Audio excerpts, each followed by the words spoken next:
En la conclusión de la última conferencia, yo corría porque me pasé un poco lo que había prometido, llegamos a 58 minutos y yo creo que hubo algunas preguntas de aclaración muy buenas en el descanso y quiero tratar de aclarar y luego seguimos con el próximo tema. La idea es que hay un paquete en la Biblia y encontramos hechos definitivos, hechos importantes en la historia de la salvación y luego explicaciones. Y esta es la revelación especial. Es la explicación divina del hecho. Pues un grupo de esclavos escapa de Egipto. ¿Qué significa? ¿Quién sabe? O sea, si solamente vemos el hecho, pues ¿tú crees que significa algo? Yo creo que significa otra cosa. No, tenemos una explicación divina, que es la revelación especial. Y en este caso tenemos esa revelación escriturada, o sea, en la Biblia. Y tenemos una serie, mencioné una serie de como explosiones de actividad. Y luego hay tiempos en la Biblia cuando la gente está diciendo, ¿dónde está Dios? O sea, no hay mucha actividad, no hay mucho milagro, no hay mucha manifestación. Y luego otra vez, algo extraordinario.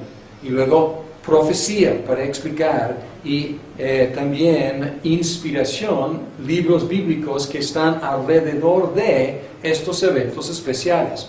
Entonces la idea es que el máximo, el último, el definitivo evento es el evento de Cristo. ¿Y qué es el Nuevo Testamento? Es la explicación divina de este evento. Vino un hombre, nació de María, su mamá, y él vivió, enseñó, murió. ¿Qué significa? Otra vez, ¿quién sabe qué significa si no tenemos una explicación verbal de lo que él hizo? Y podemos notar que la postura reformada de decir que el Nuevo Testamento es la última revelación especial, debo aclarar, porque yo no sé exactamente qué vaya a pasar al fin del mundo. O sea, es otro grupo de eventos extraordinarios, pero ya están preexplicados. Entonces no sé si vaya a haber más explicación verbal, pero no me preocupo mucho por este asunto. Me preocupo por cómo vivimos cada día. Entonces aquí tenemos la postura reformada de la cesación de la revelación especial. Y por un lado tenemos la iglesia romana y por el otro lado tenemos los anabaptistas. Acabo de aprender que la palabra es anabaptista, no es anabautista. Yo siempre decía anabautista, pero es anabaptista. Y sus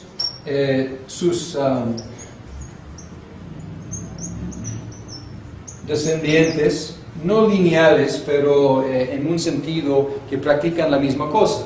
Entonces la iglesia romana puede promulgar nueva revelación especial, porque a través del Papa o a través de la enseñanza de un concilio o algo así, pueden promulgar cosas que jamás fueron anunciadas anteriormente y pueden decir este dogma. Entonces ellos pueden decir, Dios dice por medio de la iglesia, Él habla. Y los anabaptistas y los pentecosteses suelen recibir, no digo cada individuo, pero su estilo es recibir revelaciones personales y poder decir, así dice el Señor, y hablan pues directamente una revelación. La postura reformada, nosotros decimos, así dice el Señor, y lo dice en Gálatas 3:16, o lo dice en Levítico 2:14, ahí lo dice. Y la Confesión de Fe de Westminster dice que todo lo necesario es declarado expresamente, deducible por buena y necesaria consecuencia o por medio de una interpretación sana de los principios generales. Entonces, esta es una postura distinta y pues aquí hay revelación especial nueva y aquí también hay revelación especial nueva. Pero nosotros enfatizamos que Cristo es la última palabra y la revelación definitiva divina está en el Nuevo Testamento. Y alguien me preguntó pues cuando la gente viene y dice, y aquí estamos entrando en como la aplicación pastoral de este asunto, la gente viene y dice, Dios me reveló X. Y en mi experiencia como pastor, la revelación es o redundante o contradictoria. Redundante. Si alguien viene y dice, Dios me reveló que yo debo ayudar a esta viuda con sus necesidades. Yo digo, perfecto, ya me lo dijo también a mí, me lo dijo en el Pentateuco, me lo dijo en Santiago, o sea, en Gálatas me dijo, y también, qué bueno que tú estás llevando a cabo esto, a lo mejor debo también participar, porque Dios nos lo dijo. Es redundante y le digo, adelante, felicidades. Pero luego a veces vienen con cosas contradictorias y quieren poner su revelación encima de la autoridad de la Biblia. Y lo que encuentro es que muchas veces es cuando quieren hacer algo que la Biblia realmente prohíbe, o no quieren hacer algo que la Biblia manda. Y lo he visto más que nada en cuestión de matrimonio y divorcio. Alguien viene conmigo diciendo que Dios me ha revelado que debo casarme con esta persona. Felicidades. ¿Es cristiano? No, pero Dios me lo trajo y Él es idóneo. Y digo, a ver. ¿Qué dice la Biblia con respecto a este asunto? ¿No? O igual, gente ha hablado conmigo diciendo, pues yo sé que pues, es legítimo que me divorcie de mi esposo o de mi esposa. Digo, a ver.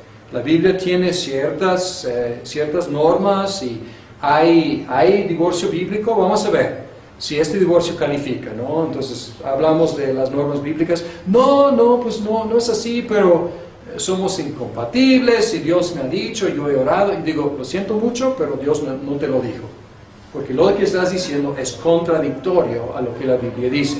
Entonces, si es redundante, yo felicito, animo y digo, adelante, hermano. Si es contradictorio, tengo que decir, no es cierto.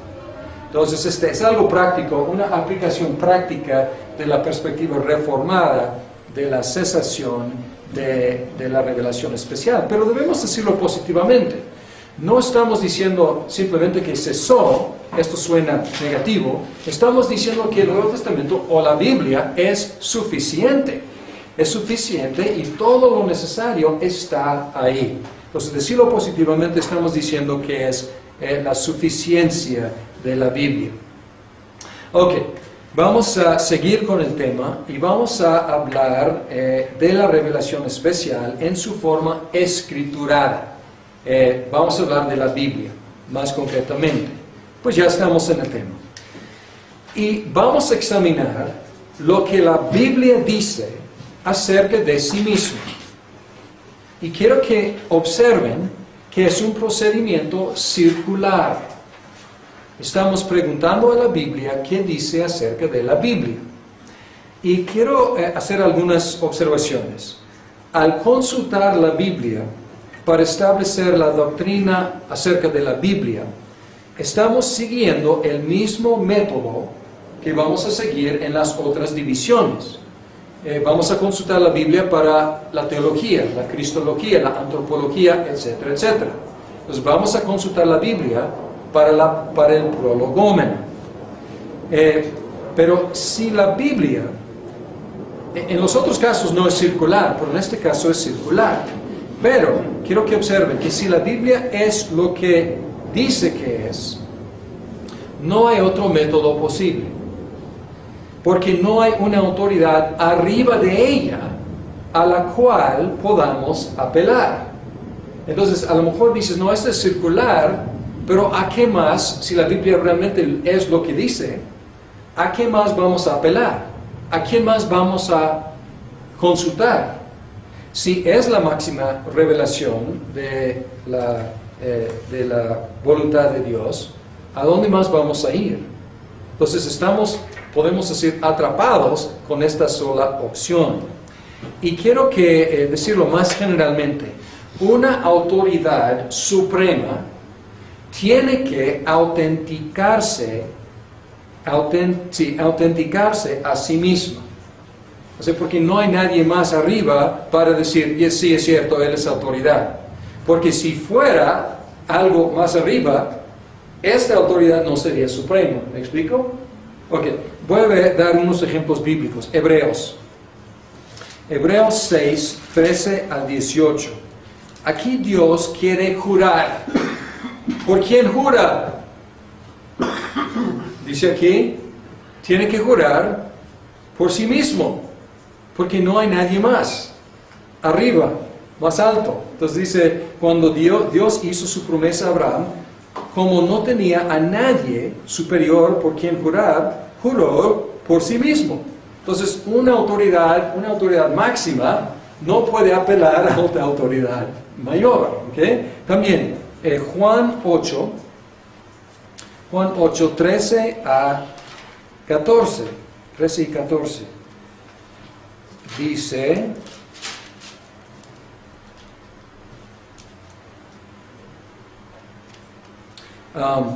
tú te presentas como tu propio testigo, alegaron los fariseos, así que tu testimonio no es válido.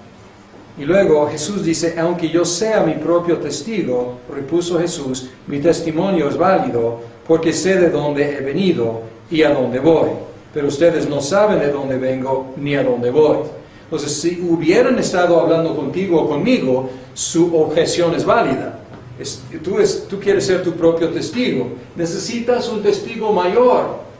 Pero Jesús dice, pues, aunque yo soy mi propio testigo, mi testimonio es válido, porque sé de dónde vengo y a dónde voy, y ustedes no saben.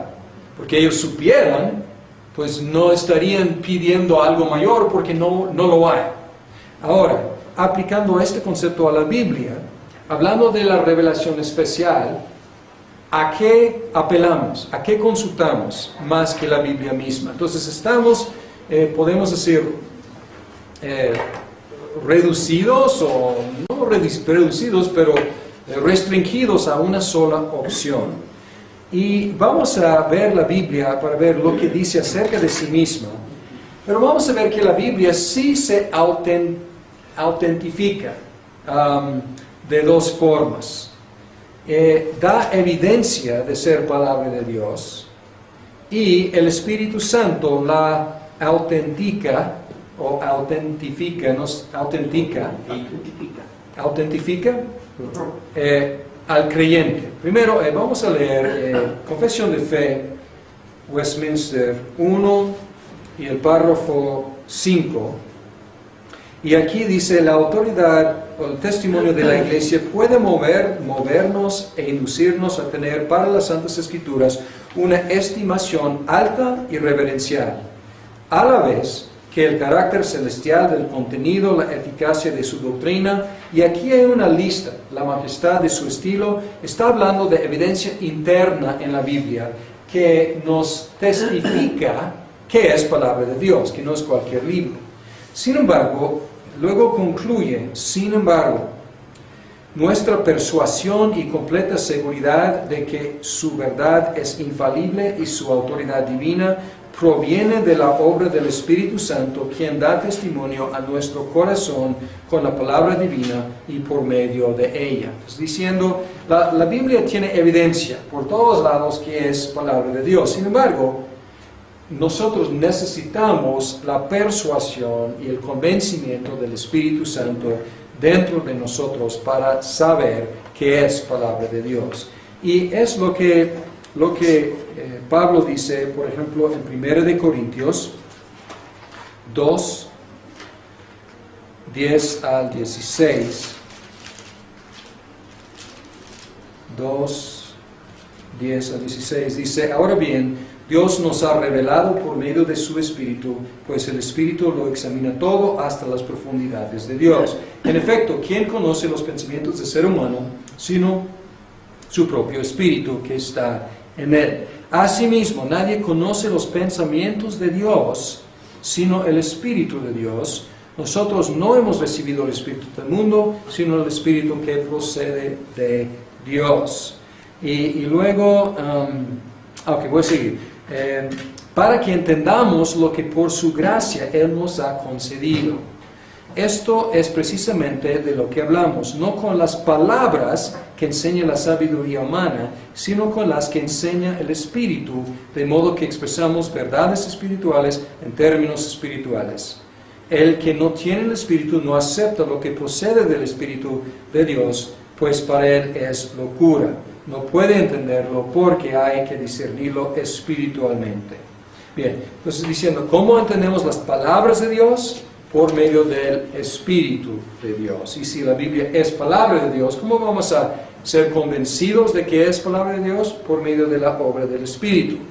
Por lo tanto, podemos encomendar al no creyente las excelencias de la Biblia, explicarle que es una maravilla, las profecías cumplidas, el mensaje que tiene, que es único, etcétera, etcétera. Sin embargo, el Espíritu necesita convencerle para que él pueda creer que la Biblia es palabra de Dios. Ahora, vamos a hablar de la inspiración de la Biblia.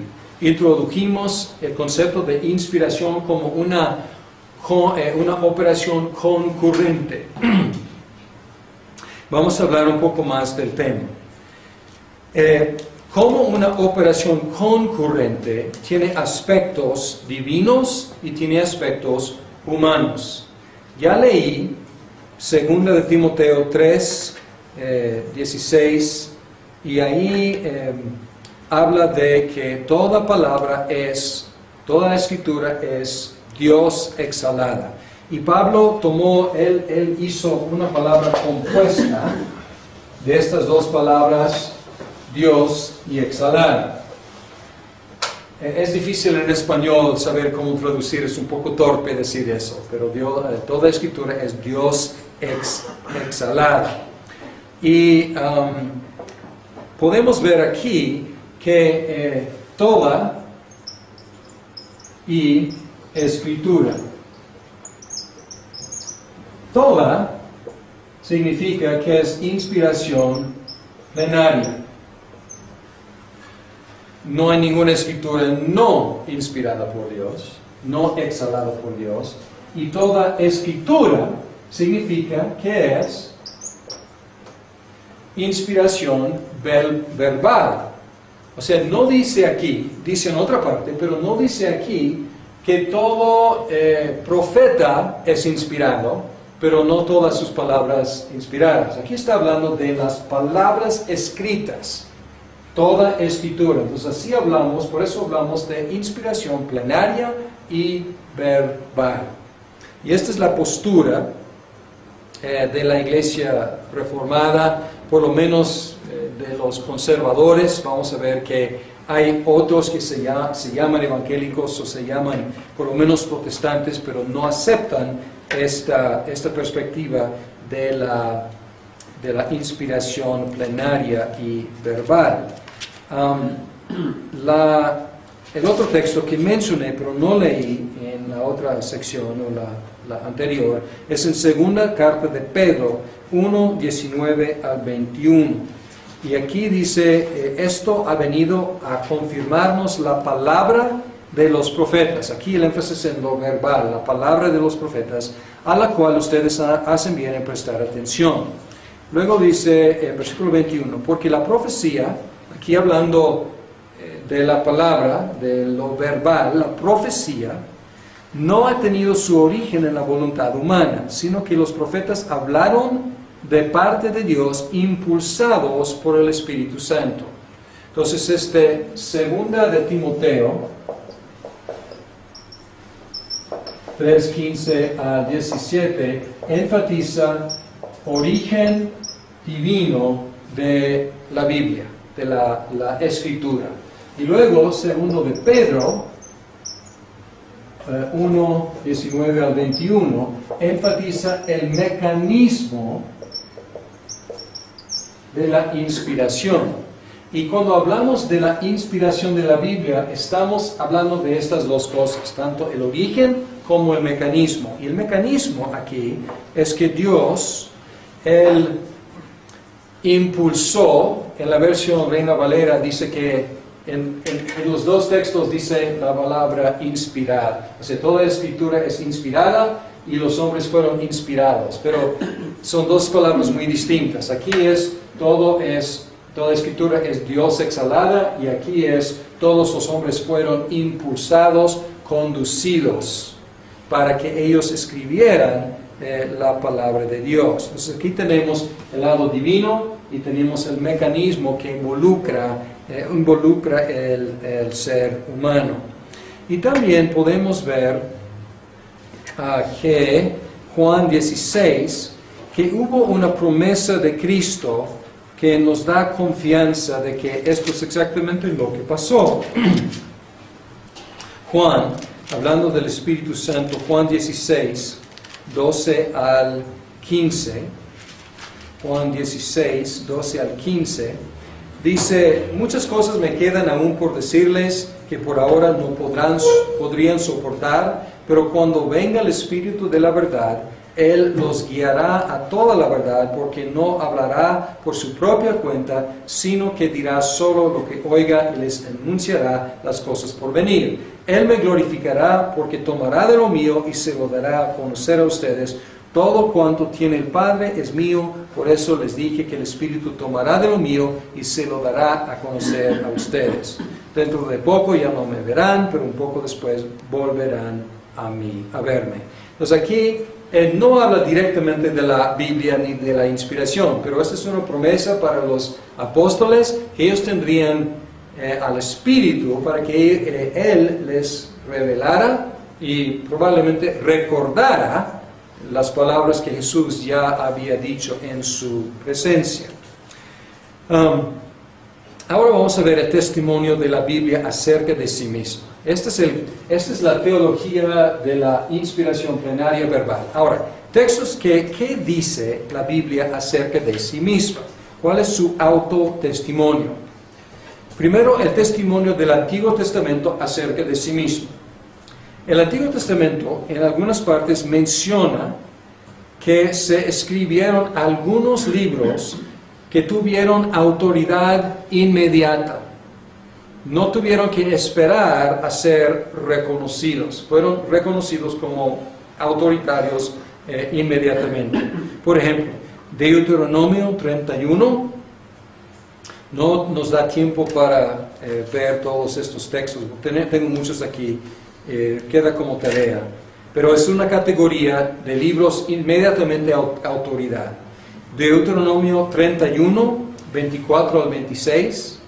Josué 24, 25 al 26, o sea, capítulo 24, versículos 25 y 26, y primero de Samuel 10, 25. Entonces, inmediatamente recibidos como palabra de Dios. Las fórmulas, es otra categoría de evidencia. Las fórmulas de los profetas indican que estuvieron conscientes de estar hablando y escribiendo la palabra de Dios. Al decir, así dice Jehová, pues obviamente están convencidos de que están declarando palabra de Dios. El redescubrimiento de la ley en 2 de Reyes 22, 8 a 13, y el ministerio expositivo de Esdras. Si ven Esdras 7, 10, estos dos eventos presuponen la idea de un canon, de un cuerpo de libros autoritarios, porque redescubrieron la ley, inmediatamente dijeron, pues no sabíamos, ¿qué vamos a hacer? Tenemos que someternos a lo que hemos visto aquí. Y hubo un avivamiento. Y luego con Esdras, él exponía, él leía y exponía la palabra de Dios. Entonces esto presupone la idea de una lista de libros recibidos como autoritarios divinos.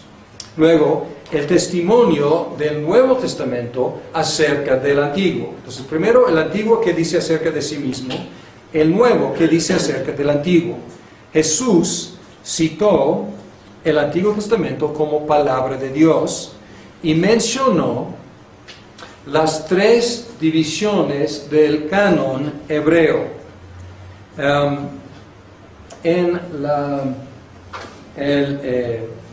Los judíos hasta la fecha hablan del Tanakh.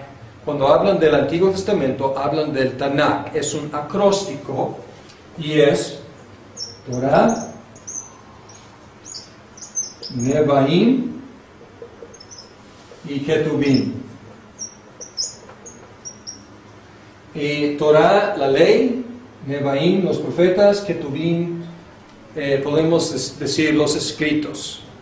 Y cuando Jesucristo estaba, por ejemplo, predicando en Lucas 24, 44, en el camino a Emaús, Él les dijo que todo lo que está escrito acerca de mí en la ley, en los profetas y en los salmos, Salmos es el libro más grande de los Ketuvim, tiene que cumplirse.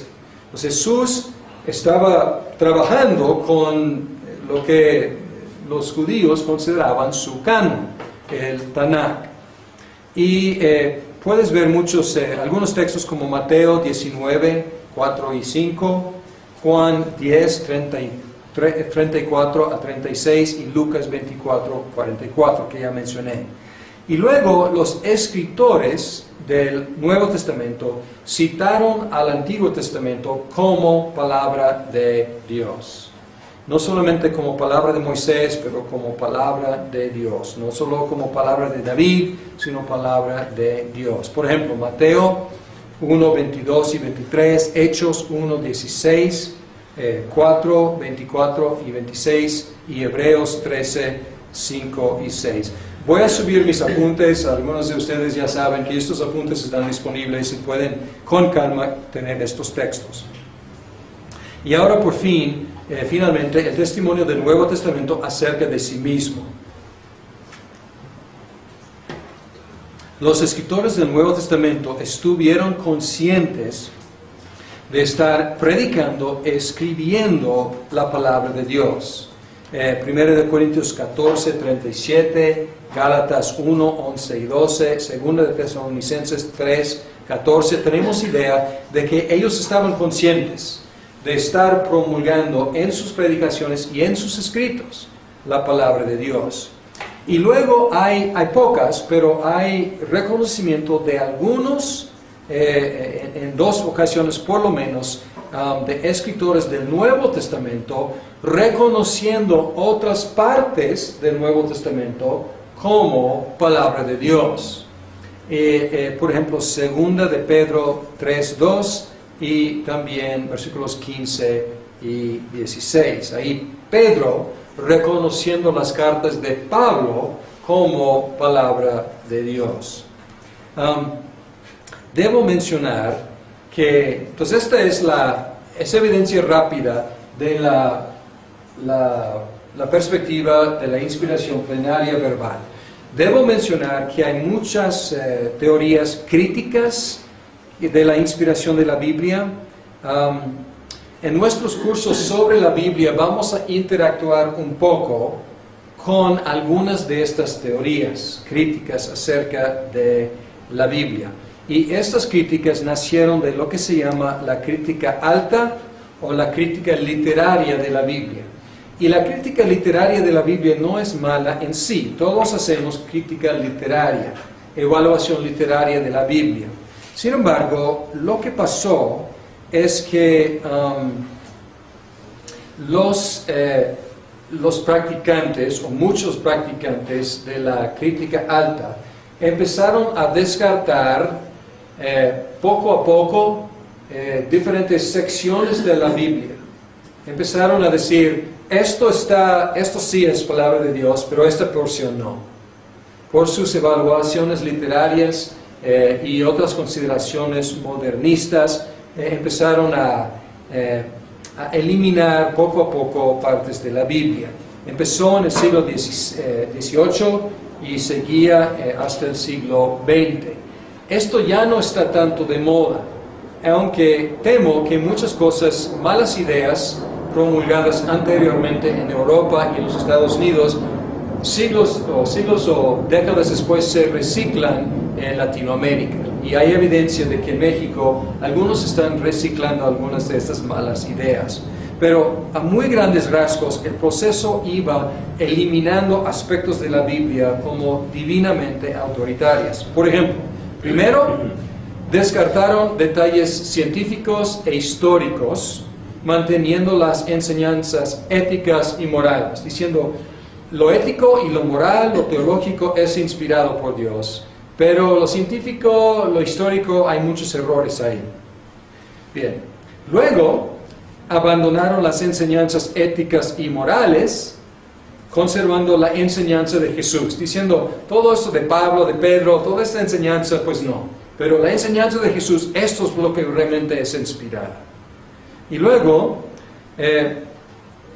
eliminaron los aspectos históricos de la enseñanza de Jesús, porque Jesús obviamente creía en un éxodo literal, en una creación literal. Entonces empezaron a decir, pero estas partes de la enseñanza de Jesús ya no, solamente sus enseñanzas teológicas y morales. Pero luego empezaron a cuestionar sus enseñanzas teológicas y morales, afirmando solo los aspectos eternamente válidos. Y esto es muy como subjetivo, diciendo, hay granos de verdad en la enseñanza de Jesús, y estas son cosas reconocidas como válidas eternamente. Y luego finalmente llegaron a su conclusión lógica, redujeron las enseñanzas de Jesús al nivel de una mera inspiración para la reflexión humana. Y obviamente lo que han hecho a fin de cuentas es una negación plenaria de la inspiración plenaria. O sea, no solamente, empezaron a hablar de inspiración parcial, pero la parte inspirada cada vez era más y más y más chiquita hasta que desapareció por completo. Y estas ideas críticas han tenido mucha influencia en las iglesias protestantes en Europa y en los Estados Unidos y algo en Latinoamérica, realmente destruyendo y debilitando muchísimo algunas denominaciones. El artículo de Hodge que les asigné, pueden ver ahí la polémica, pueden escuchar que él está interactuando un poco o mucho con los críticos de la Biblia. Y es bueno que lean Hodge, es del siglo XIX, entonces no es muy actualizado, pero quiero que lo lean porque es una respuesta erudita y muy poderosa y muy bien fundamentada a algunas de esas críticas de la Biblia y los ataques contra la inspiración plenaria verbal. Tenemos un tema más, pues yo creo que sí podemos, el canon. Y con eso terminamos prolegómeno. El canon de la Biblia. Un canon es una regla. Y el propósito de una regla no es ser medido, sino medir. A través de la historia, y sobre todo desde la Ilustración, el hombre se ha dedicado a medir la Biblia en lugar de ser medido por la Biblia. Y vemos esto en la crítica alta y en el ataque sobre la inspiración de la Biblia. Pero canon, por definición, debe medir y no es tanto para ser medido. ¿Qué del canon del Antiguo Testamento? Los judíos reconocieron 20 libros en su Tanakh, que corresponden exactamente a los 39 libros de nuestro Antiguo Testamento. Están divididos un poco diferente, pero son exactamente los mismos, en un orden diferente. El Nuevo Testamento cita 16 de los 22, y posiblemente, hay diferencias de opinión, pero posiblemente hace referencia indirecta a todos los 22 libros. El Nuevo Testamento nunca cita ni se refiere a ningún libro de los 15 que llamamos apócrifos. Nunca. Algunos de los teólogos de los primeros siglos citaron algunos libros de la Apócrifa, aunque parece que la mayoría aceptó el canon de los judíos. La Iglesia Ortodoxa eventualmente aceptó 4 libros apócrifos. La Iglesia Romana Católica aceptó eventualmente 13 de los 15 libros apócrifos, pero no hasta el Concilio de Trento en 1546. Y las iglesias reformadas aceptaron el canon de los judíos. La verdad es que no podemos determinar, es una admisión, pero es una admisión necesaria. No podemos determinar los criterios que los judíos hayan utilizado para determinar el canon que ellos nos entregaron. Y es a estas alturas peligroso aplicar criterios nuevos. No tenemos información necesaria, ni estamos en una posición de regresar y criticar la obra de ellos. O sea, nosotros recibimos el Tanakh como un hecho y no tenemos realmente otra opción para regresar y reevaluar el proceso, porque el proceso no entendemos perfectamente bien. Sin embargo, lo que tenemos es el libro, el Tanakh, que los judíos aceptaron, y este canon fue el canon que Jesucristo utilizó y los escritores del Nuevo Testamento utilizaron. Entonces, un procedimiento mucho más seguro es recibir el mismo canon que Cristo y que los escritores del Nuevo Testamento verificaron con su propio ejemplo. Ahora, el canon del Nuevo Testamento es un caso diferente, porque la controversia acerca del canon del Nuevo Testamento no tiene que ver con su contenido. Porque el contenido, estamos de acuerdo, los ortodoxos orientales, los católicos romanos, los protestantes, los anabaptistas, todos estamos de acuerdo con el contenido, son exactamente los mismos libros. Tiene que ver con la formación, la controversia tiene que ver con la formación del canon. Y básicamente la diferencia es esta. La Iglesia romana insiste en que la Iglesia creó el canon y por lo tanto tiene una autoridad superior al canon. Y las iglesias reformadas insisten en que el canon creó la Iglesia. Y obviamente fue un proceso que revisamos en el curso de la historia de la Iglesia. Fue un proceso eclesiástico. Fue un proceso de debate, fue un proceso más o menos largo, los primeros 2 siglos, entrando en el 3er siglo, duró, pero fue un proceso de reconocimiento, no tanto de crear el canon, sino reflexionar en su propia historia y decir, ¿de dónde venimos? ¿De dónde vino la iglesia cristiana? Y la respuesta es que estos libros fueron los libros formativos en la creación de la iglesia cristiana. Y luego la iglesia cristiana, a través de sus decisiones y concilios, reconoció, ratificó la autoridad de los libros que ya habían sido tan influenciales en crearla a ella.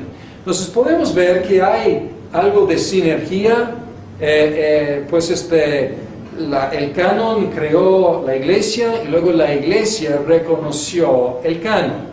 Pero la conclusión de la iglesia romana va más allá de los datos, porque dice que, por lo tanto, la iglesia tiene autoridad arriba de, o por lo menos al par del canon.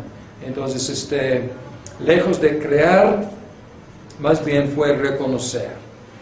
Y todo esto, concluyendo, todo lo que hemos visto hoy, cuando decimos que la Biblia es palabra de Dios, todo esto es lo que tenemos en mente, que es inspirada por Dios a través del proceso de profecía y de inspiración concurrente, y que bajo la superintendencia del Espíritu Santo, obrando en los escritores, y el producto es un producto plenariamente y verbalmente inspirado por Dios. Por eso podemos decir con confianza, la Biblia es palabra de Dios. Mi experiencia como pastor, la revelación es o redundante o contradictoria. Redundante. Si alguien viene y dice, Dios me reveló que yo debo ayudar a esta viuda con sus necesidades. Yo digo, perfecto. Ya me lo dijo también a mí, me lo dijo en el Pentateuco, me lo dijo en Santiago, o sea, en Gálatas me dijo, y también, qué bueno que tú estás llevando a cabo esto, a lo mejor debo también participar, porque Dios nos lo dijo. Es redundante y le digo, adelante, felicidades. Pero luego a veces vienen con cosas contradictorias y quieren poner su revelación encima de la autoridad de la Biblia. Y lo que encuentro es que muchas veces es cuando quieren hacer algo que la Biblia realmente prohíbe, o no quieren hacer algo que la Biblia manda. Y lo he visto más que nada en cuestión de matrimonio y divorcio. Alguien viene conmigo diciendo que Dios me ha revelado que debo casarme con esta persona. Felicidades. ¿Es cristiano? No, pero Dios me lo trajo y Él es idóneo. Y digo, a ver. ¿Qué dice la Biblia con respecto a este asunto? Palabra. Y los anabaptistas y los pentecosteses suelen recibir, no digo cada individuo, pero su estilo es recibir revelaciones personales y poder decir, así dice el Señor, y hablan directamente una revelación. La postura reformada, nosotros decimos, así dice el Señor, y lo dice en Gálatas 3:16, o lo dice en Levítico 2:14, ahí lo dice. Y la Confesión de Fe de Westminster dice que todo lo necesario es declarado expresamente deducible por buena y necesaria consecuencia o por medio de una interpretación sana de los principios generales. Entonces, esta es una postura distinta y aquí hay revelación especial nueva y aquí también hay revelación especial nueva. Pero nosotros enfatizamos que Cristo es la última palabra y la revelación definitiva divina está en el Nuevo Testamento. Y alguien me preguntó cuando la gente viene y dice, y aquí estamos entrando en como la aplicación pastoral de este asunto, la gente viene y dice, Dios me reveló X. Y en mi explicados, entonces no sé si vaya a haber más explicación verbal, pero no me preocupo mucho por este asunto. Me preocupo por cómo vivimos cada día. Entonces aquí tenemos la postura reformada de la cesación de la revelación especial, y por un lado tenemos la iglesia romana y por el otro lado tenemos los anabaptistas. Acabo de aprender que la palabra es anabaptista, no es anabautista. Yo siempre decía anabautista, pero es anabaptista. Y sus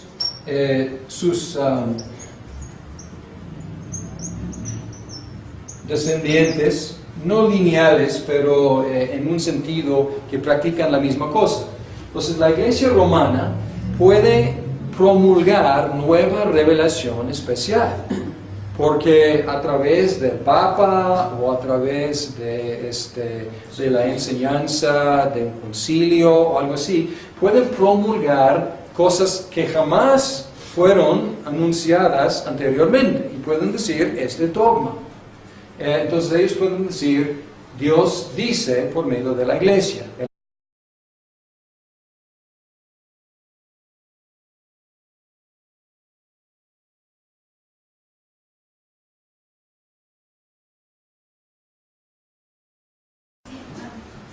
En la conclusión de la última conferencia, yo corría porque me pasé un poco lo que había prometido, llegamos a 58 minutos Y yo creo que hubo algunas preguntas de aclaración muy buenas en el descanso y quiero tratar de aclarar y luego seguimos con el próximo tema.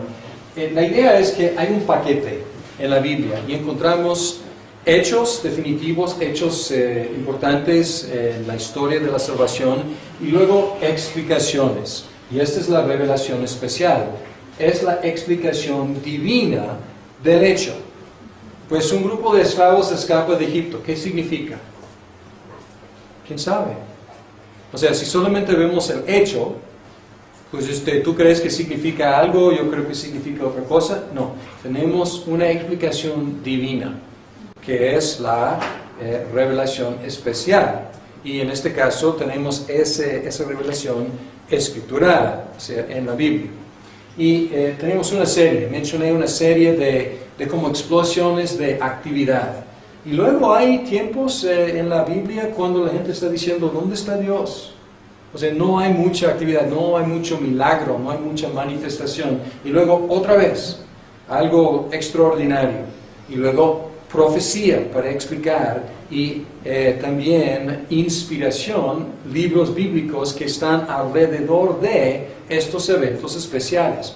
Entonces la idea es que el máximo, el último, el definitivo evento es el evento de Cristo. ¿Y qué es el Nuevo Testamento? Es la explicación divina de este evento. Vino un hombre, nació de María, su mamá, y él vivió, enseñó, murió. ¿Qué significa? Otra vez, ¿quién sabe qué significa si no tenemos una explicación verbal de lo que él hizo? Y podemos notar que la postura reformada de decir que el Nuevo Testamento es la última revelación especial, debo aclarar, porque yo no sé exactamente qué vaya a pasar al fin del mundo, o sea, es otro grupo de eventos extraordinarios, pero ya están